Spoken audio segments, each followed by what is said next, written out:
wabarakatuh. Kembali lagi bersama saya Andika Satya Harja NPM 19310014 yang di kelompok 2.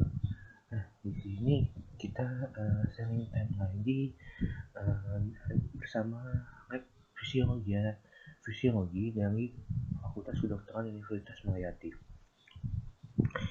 Kali ini saya ingin berbagi informasi tentang hipersensitivitas. Kita selanjutnya. Apa sih hipersensitivitas? Di sini ada definisinya, yaitu reaksi alergi atau reaksi hipersensitivitas adalah reaksi dari sistem kekebalan yang terjadi ketika jaringan tubuh yang normal mengalami cedera atau terluka. Mekanisme di mana sistem kekebalan melindungi tubuh dan mekanisme di mana reaksi hipersensitivitas bisa melukai tubuh adalah sama. Karena itu, reaksi alergi juga melibatkan antibodi, limfosit, dan sel-sel lainnya yang merupakan komponen dalam sistem imun yang berfungsi sebagai pelindung yang normal pada sistem kekebalan. Penyebab dari hipersensitivitas tuh adanya reaksi yang melibatkan antibodi hemoglobin E. Hemoglobin E terikat pada sel khusus termasuk basofil yang berada di dalam sirkulasi darah dan juga sel Mars yang ditemukan di dalam jaringan. Jika antibodi hemoglobin E yang terikat dengan sel-sel tersebut berhadapan dengan antigen, dalam hal ini disebut alergen, maka sel-sel tersebut didorong untuk melepaskan zat-zat atau mediator kimia yang dapat merusak atau melukai jaringan sekitarnya.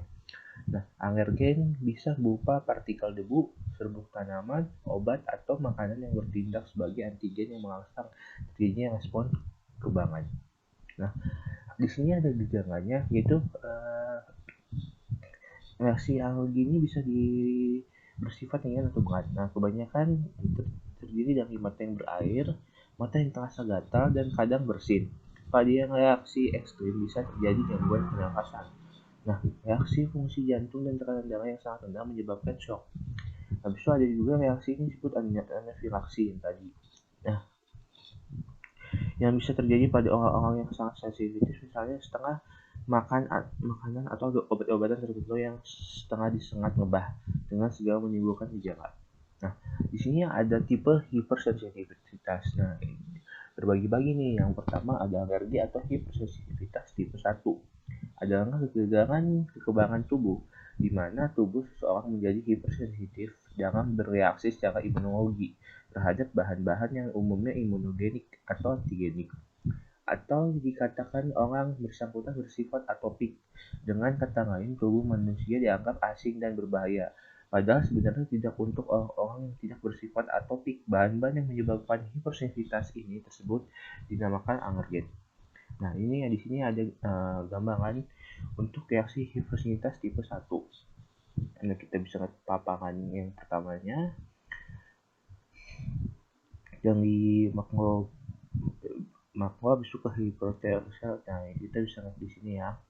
Kita selanjutnya.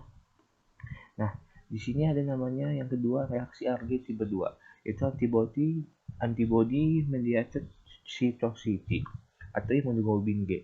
Reaksi alergi tipe 2 merupakan reaksi yang menyebabkan kerusakan pada sel tubuh oleh karena antibodi melawan atau menyerang secara langsung antigen yang berada pada permukaan sel.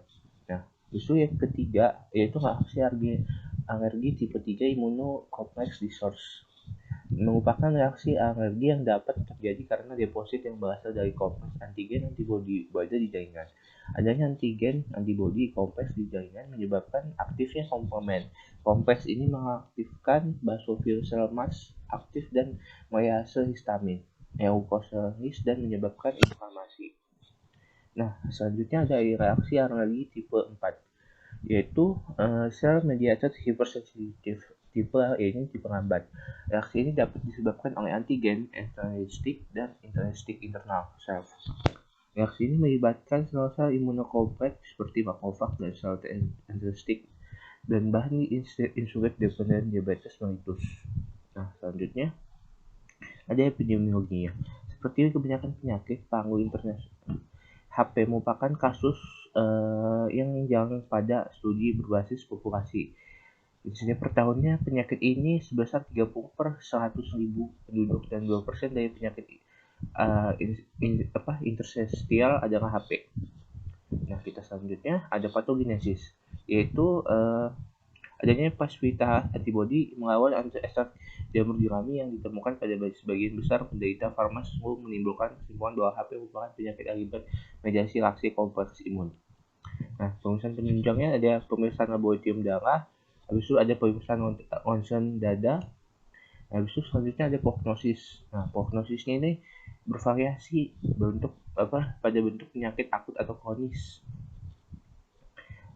Dan lokasi kejadiannya paparan antigen. Nah, ada terapinya yang terakhir yaitu menghindari paparan antigen pada kondisi tertentu. Kita perlu mengubah lingkungan pekerjaan sehingga risiko terhadap pekerja yang dapat dieliminasi. Edukasi pada populasi yang berisiko membantu pengenangan dini sipton dan dapat dilakukan usaha-usaha preventif. Nah, sekiranya itu cukup informasi yang saya berikan tentang hipersensitivitas.